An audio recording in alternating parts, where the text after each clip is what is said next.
You're listening to Navid Moosa of the Mindset Movement.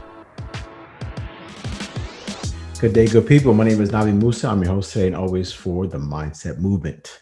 First time listeners, thanks for joining us. We are honored to have you here to give us the opportunity to earn your guys' trust, if you will, to keep listening on to us. And to you longtime listeners, thank you for staying with us. Thanks for riding with us. Thanks for being with us. We truly appreciate it. Each and every week we get into it right away, and this week is no different. So, um, back to school. Back to school is somewhat bittersweet, man, right? Because unless you don't like your kid, that's a whole different story. But I love my kids, so I like having them around me. It's awesome. But at the same time, they drive me freaking nuts. So it is also good to get them away. Having said that, back to school can be leveraged to help you time manage.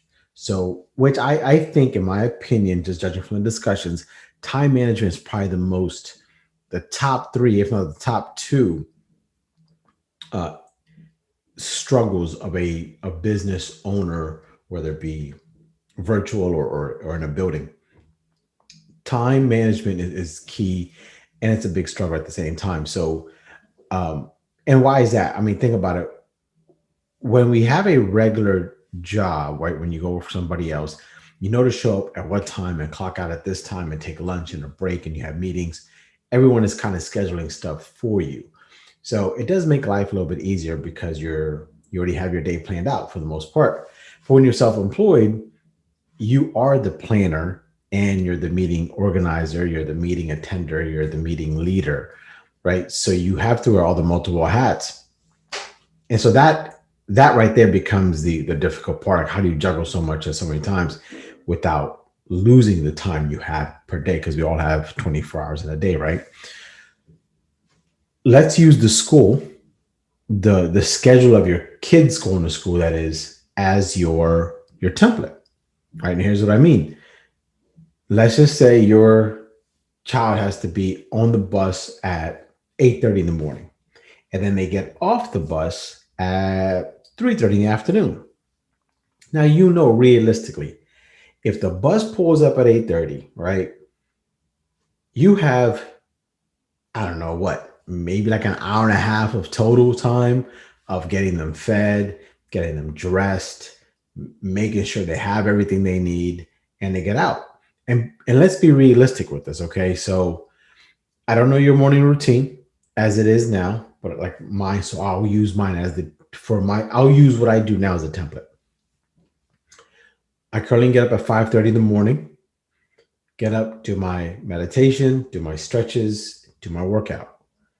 Between 5:30 and 7, that's accomplished. Okay. Now, after 7 a.m., I have my breakfast then at 7 o'clock, give or take a few minutes, eat my breakfast, go take a shower. All that said and done, that's like 7:30, quarter to 8. That's how it is now, with no interruptions because the kids are still sleeping. There's no way in the world I'm able to do that and have everything ready in that 45 minutes, right? So if I'm done at 7:45 and the kids need to be on the bus at 8:30 in the morning, there's no way in 45 minutes they can be up, dressed, eaten, brush their teeth, make the bed, all the stuff they need to do, right? So either A, I'm gonna have to adjust my schedule at 5 a.m. So make sure everything happens, or shorten my workout, or do whatever. Now, my plan, okay, now my kids are a little bit older. So my plan is to see if 5:30 actually works. I'm gonna put some responsibility on them. So they will have an alarm set off that wakes them up. I will, of course, verify, make sure they do wake up. They need to wake up. They need to get dressed, come downstairs, have their breakfast, which I'll have it ready for them. They need to brush their teeth, take their vitamins, make their bed, get their shoes on, their book bag ready, and get all that stuff and good to go. Now, the kids aren't high school kids or anything like that. They're elementary kids.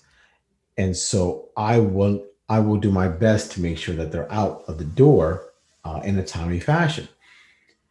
And and I started this out by saying you have to be realistic with this. And here's why I said that. Let's be honest. How many times you have to tell your kids, put your damn shoes on, right? Put your shoes on, man. Okay, dad. 5 minutes later, put your shoes on. Oh, okay, dad. All right. Put your shoes on. Get your jacket on. Do you have your book bag? Did you grab this? Did you remember to do? I mean, you have to repeat ourselves 5, 10 times. So putting your shoes on takes all but 30 seconds, unless you're a child.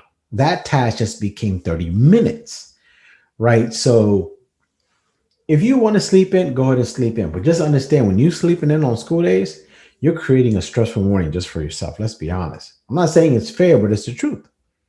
And this is why I'm choosing to kind of push back and put some more responsibilities on my children. They, like I said, they will have an alarm. They will be responsible for it again when that alarm goes off. I will, yes, make sure that they are truly up. The breakfast will be made. I will make it. I'll make it as close as time as whatever time it is that we deem fit for them waking up, and they will be responsible for eating. Now, if they eat and they turn the TV on, and I don't know that I'm upstairs getting dressed or doing whatever, and they postpone themselves, they delay themselves rather because they're watching TV and eating, which they shouldn't be doing anyways, but it happens. That's on them. Now, I'm going to let them know about it in a very compassionate father way, that what they're doing is wrong. They need to turn it off and get to eating your food because you got to get the hell out of here. Right. So um, if they run late, and I'm going to put consequences, if they run late, if I have to stop my routine to make sure they are on time, there's a consequence for that. What that's going to be, I have no clue yet, but there will be one. Trust me, there will be one. Um, but I'm going to use that schedule, their 8:30 in the morning to be on the bus base, if you will, to know, okay, if I know I have to repeat myself 5 times putting on shoes, if I know I have to double check and make sure they brush their teeth, if I know I have to triple check to make sure their bed is made and stuff like that, that's going to occupy an extra 30 or 45 minutes of my time. So I have options. Do I wake up a little bit early? Do I change my workout? Do I move my workout later on, meditation, or whatever it may be? Now, they're on the bus at 8:30. They're off. They're good. God bless them. God protect them. Now the day's mine, right? Rest of the day from 8:30 to 3:30. They are mine. Now this is where it falls on you to be more responsible of your time management and keep yourself accountable. And here's what I'm talking about. What I'm talking about is if you know, let's just say your office is 15 minutes away from the home, the bus stop, and you know that the bus comes at 3:30. Do not leave your office at 3:15. If you, I mean, you can if you want to. I don't recommend it. Okay. If you know the bus comes at 3:30 and it's back to school, so traffic is a little more heavy because more buses are traveling and we have more stop signs or more slow down, kids crossing, stuff like that, which is going to delay everything else. Time for all those things the best you can. And don't forget the mental portion of it. None of us can turn off just like that the work hat and then the mom and dad hat. It's very hard to do it instantaneously. At least in my opinion, it is. There's a kind of like a get out of, like, kids have to get out of play mode. As adults, we need to get out of work mode for a little bit, right? It takes us some time. So I know if at 3:30 I need to be home to get my son off the bus, at about 2:30, I'm gonna start ramping down. I'm gonna check off all the final emails I need to send out. I'm going to make sure all my follow-ups that need to be followed up are done. All the reports that I've asked for earlier in the day were reviewed, and any tasks that were assigned are either in motion or complete. That process, okay, takes me about 30 minutes to shut the PC down, make the final phone calls, final text messages, check emails, do whatever it is. And that could be even popping on social media quickly just to check any updates, because let's be honest, when the kids get off the bus, it's hey, this is what I got to do. And that's fine. You know, so we need to prepare ourselves for that. So for me, 2:30 works because by 3:05, I'm done. I can head out the door and I can be at home. Luckily, I can walk to the bus stop from where my house is. It's like 50 feet. I can go to the house, park the car, if I didn't going to get something to drink, go to the bathroom real quick or whatever it is, and then go to the bus stop and go get them. I have enough time without stressing myself out or rushing myself to go get everything done. Because that time management is going to be key for us keeping our sanity. Back to school can be rough. It really can be. But let's use the schedule of the kids' schedule to maybe mimic our lives off of for the school year. Because it's all about finding some kind of balance, right? Time management is just that time balance. You are managing the amount of balance we have in our lives between work and life. And so, to me, although it's bittersweet because it was nice to have the kids home and they can sleep in and stay up and not be, kind of worry about all this and homework assignments and projects that are due. That was nice. But reality is they need their education in the format that's being provided for them. So a schedule kicks in. And so I need to modify my schedule accordingly for that. And I've been doing it for a couple of years. It's working out. And I'm hoping this is what works out for you guys. So hopefully this information is helpful. Hopefully this information is something that you guys can put into practice here very soon because back to school is coming. And like I said, look at the time that your child needs to get to school, whether you're dropping them off or the bus, and then you want to work your way backwards. Okay. And then at the end of the day, look at the time you have to either pick them up or from the bus stop, either pick them from the bus stop or picking them from school, and see what that time is and work yourself back from that.